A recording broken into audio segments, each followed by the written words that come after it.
Hey, what's up you guys? It's Dorothy and welcome back to my channel.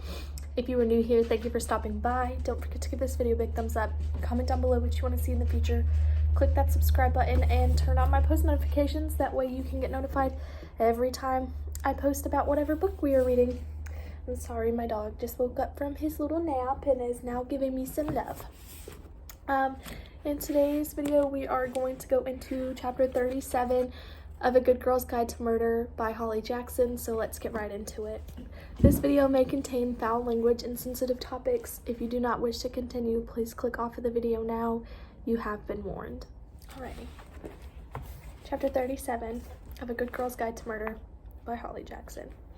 The next day after school, Pip was in the living room with Josh, teaching him how to play chess. Someone knocked on the front door, and the absence of Barney was immediately punched into the gut. No skittering claws on the polished wood, racing to stand and greet. Her mom patted down the hall and opened the door. Her voice floated into the living room. "Oh, hello, Robbie." Pip's stomach leaped into her throat. Confused, she put her knight back down and walked toward the front hall, her unease ramping into panic. Why would he come back after yesterday? How could he bear to look at her ever again, unless he was desperate enough to come and ambush her parents, tell them everything, and try and force Pip to go to the police? She wouldn't do it. Who else would die if she did? She looked toward the front door to see Robbie unzipping a large sports bag and dipping his hands inside. "My mom sends her condolences," he said, pulling out 2 large Tupperware boxes. "She made you a chicken curry, in case you didn't feel like cooking." "Oh," Pip's mom said, taking the boxes from Robbie. "That's very thoughtful. Thank you. Come in. You must give me her number so I can thank her." "Robbie," Pip said. "Hello, Trouble," he said softly. "Can I talk to you?" In Pip's room, Robbie closed the door and dropped his bag onto the carpet. Pip started looking for clues to his face. "I don't understand why you came back." He took a small step toward her. "I thought about it all night, literally all night. It was light outside when I finally slept, and there's only one reason I can think of, only one thing that makes sense, because I do know you. I wasn't wrong about you. I don't." "Someone took Barney, didn't they?" he said. "Someone threatened you and they took your dog and killed him so you would stay quiet about Sal and Andy." The silence in the room was buzzy and thick. She nodded and her face cracked. "Don't cry," Robbie said, closing the distance between them. In one swift step, he pulled her into him, locking his arms around her. "I'm here," he said. "I'm here." Pip leaned into him, and everything, all the pain, all the secrets she caged inside came free, radiating out of her like heat. She dug her nails into her palms, trying to hold in the tears. "Tell me what happened," he said when he finally let her go, but the words got lost and tangled in her throat. She pulled out her phone and clicked the messages from unknown, handing the phone to him. She watched Robbie's eyes darken as he read through. "Oh, Pip," he said, looking at her wide-eyed. "This is sick. They lied," she sniffed. "They said I'd get him back and they killed him." "That wasn't the first time they contacted you," he said, scrolling up. "The first text here is from October 8th. "That wasn't the first." She pulled open the bottom drawer of her desk and handed Robbie the 2 sheets of printer paper, pointing at the one on the left. "This was left in my sleeping bag when I camped in the woods with my friends at the end of August. I saw someone watching us. That one," she pointed to the other, "was left in my locker last Friday. I ignored it and kept going. That's why Barney's dead, because my arrogance, because I thought I was invincible, and I'm not. We have to stop. Yesterday, I'm so sorry. I didn't know how else to tell you to stop, other than to make you hate me, so you stayed away and dropped this." "I'm hard to get rid of," he said, looking up from the notes.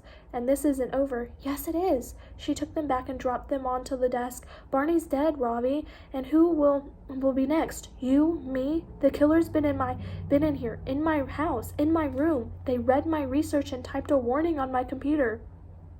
Here, Robbie, in the same house as my 9-year-old brother. We'd be putting too many people in danger. Your parents could lose the only son they have left." She broke off, an image of Robbie dead in the autumn leaves behind her eyes. Josh beside him. "The killer knows everything we know. They've beaten us, and we have too much to lose. I'm sorry that it means I have to abandon Sal. I'm so sorry." "Why didn't you tell me about the threats?" he said. "At first I thought it might have just been a prank," she said, shrugging, "but I didn't want you to know in case you made me stop. And then I just got stuck, keeping it a secret. I thought they were just threats. I thought I could beat them. I was so stupid." You're not stupid. You were right all along about Sal, he said. He's innocent. We know that, but it's not enough. He deserves for everyone to know that he was good and kind until the end. My parents deserved that, and now we don't have the photo that proved it. I still have the photo, Pip said quietly, taking the printout from the bottom drawer and handing it to him. Of course I'd never destroy it, but it can't help us now. Why? The killer is watching me, Robbie, watching us. If we take that photo to the police and they don't believe us, if they think we photoshopped it or something, then it's too late. We would have played our final hand, and it's not strong enough. Then what happens? Josh gets taken, you do, people could die here. She sat on her bed, picking at her socks. We don't have our smoking gun. This photo isn't enough proof. It relies on massive interpretive leaps, and it's not online anymore. Why would they believe us? Sal's brother, a 17-year-old girl. I hardly believe us. We just have stories about a murdered girl, and you know what the police here think of Sal, just like the rest of Fairview. We can't risk our lives on that photo alone. No, Robbie said, laying the picture on the desk and nodding. You're right. And one of our main suspects is a police officer. It's not the right move. Even if the police did somehow believe us and reopen the case, it would take them a long time to find the actual killer. Time we don't have. He wheeled the desk chair over to face her on the bed and straddled it. So I guess our only option is to find them ourselves. We can't, Pip started. Do you seriously think walking away is the best move here? How would you ever feel safe again in Fairview, knowing that the person that killed Andy and Sal and Barney is still out there, knowing they're watching you? How could you live like that? I have to. For such a clever person, you're being a real idiot right now. He leaned his elbows on the back of the chair, chin against his knuckles. They murdered my dog, she said. They murdered my brother. And what are we going to do about it? He straightened up, a daring glint in his eyes. Are we going to forget everything and hide, live our lives knowing a killer is out there watching us? Or do we fight, find them and punish them for what they've done to us, put them away so they can't hurt anyone ever again? They'll know we haven't stopped, she said. No, they won't. Not if we're careful. Normal. No more talking to people on your list. No more talking to anyone. The answer must be somewhere in everything we've learned. You'll say you've given up your project. Only you and I will know. Pip didn't say anything. If you need more persuasion, Robbie said, walking over to his backpack, I brought my laptop for you. It's yours until this is done. He pulled it free and held it out. But it's yours, he said. You can use it to finish your application and type up what you remember of your log, your interviews. I took some notes myself on there. I know you've lost all of your research, but I haven't lost my research, she said. Huh? I always email everything to myself just in case, she said, watching Robbie's face twitch into a smile. Who do you think I am, an amateur? Sorry, Sarge. I should have known. Even your backups would have backups. So were you saying yes, or should I have brought some bribery muffins too? Pip reached out for the laptop. Come on then, she said. We have a double homicide to solve. They printed everything, every entry from her capstone project log, every page from Andy's planner, a photo of each suspect, the train station leverage photos of Howie with Stanley Forbes, Jason Bell and his new wife, the Ivy House and Max Hastings' house, the newspaper's favorite photo of Andy, a picture of the Bell family dressed up in black tie, Sal smiling and waving at the camera, Pip's catfish text to Emma Hutton, her emails as a CNN reporter about drink spiking, a printout of the effects of rohypnol, a map of Fairview High School, the photo of Daniel Da Silva going into the Bell house, Stanley Forbes articles about Sal, Nat Da Silva and information about aggravated assault, a picture of a white Honda Civic beside a map of Monroe and Howie's house, newspaper reports of a hit and run on New Year's Eve 2013, screen grabs of text from unknown and scans of threat notes with their dates and locations. They looked down together at the reams of paper on the carpet. Sorry, my phone went into low power mode, so. They looked down together at the reams of paper on the carpet. It's not environmentally friendly, Robbie said, but I've always wanted to make a murder board. Me too, Pip said. And I'm well prepared, supplies-wise. From the drawers in her desk, she pulled out a pot of colored push pins and a fresh bundle of red string. You just happen to have red string ready to go, Robbie said. I have every color of string. Of course you do. Pip took down the corkboard hanging over her desk, the one covered with photos of her and her friends, Josh and Barney, and her school schedule. She removed it all. They started sorting on the floor.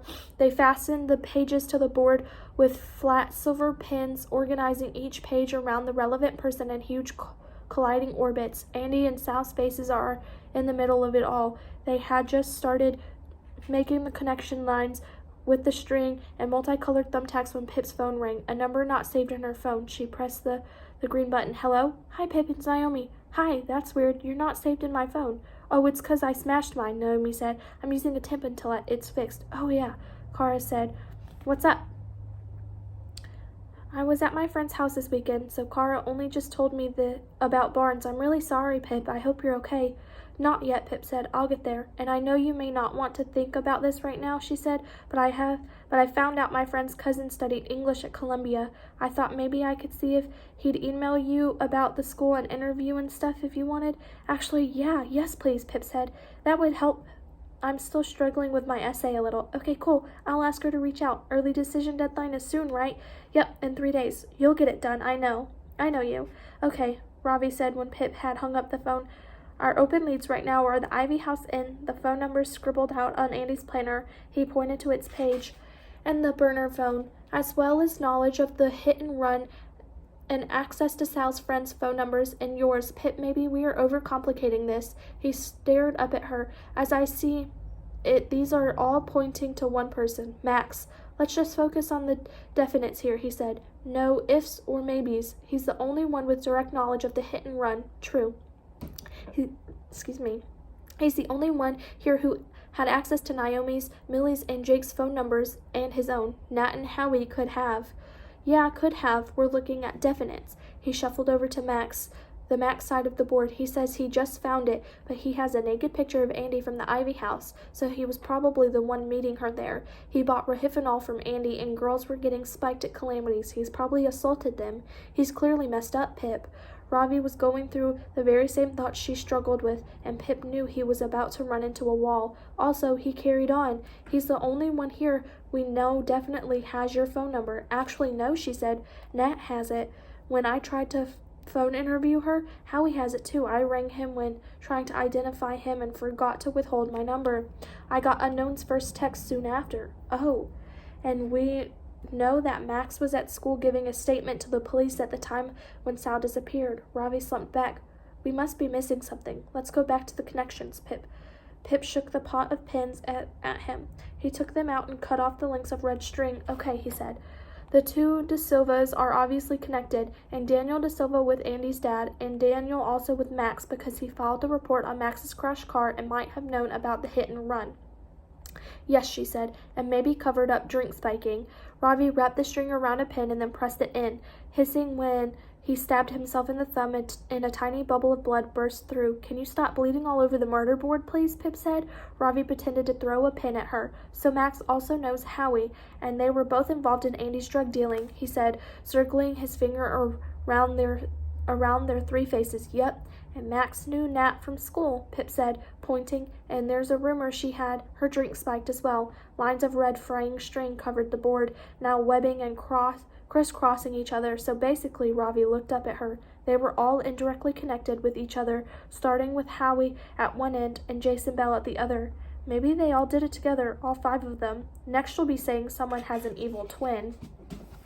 And that is the end of chapter 37. I will see you guys in the next video. Bye!